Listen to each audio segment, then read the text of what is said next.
Welcome back to another technical video. Today I'll be going through your question, answering it, and hopefully finding that solution that you're looking for. Guys, remember to stay just a little bit crazy like me, and hopefully you work through that resolution. Let's continue on.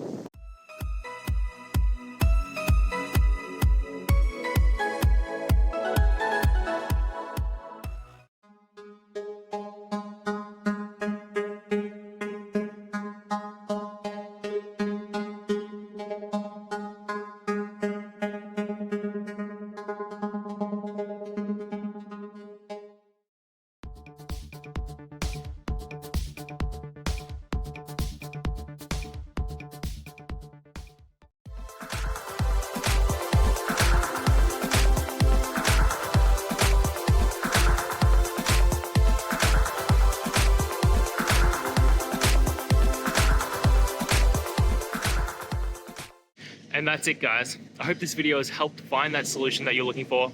And if it did, please hit the subscribe button. I'd really appreciate it. Now, until the next time that you need technical help, I hope you have a good one.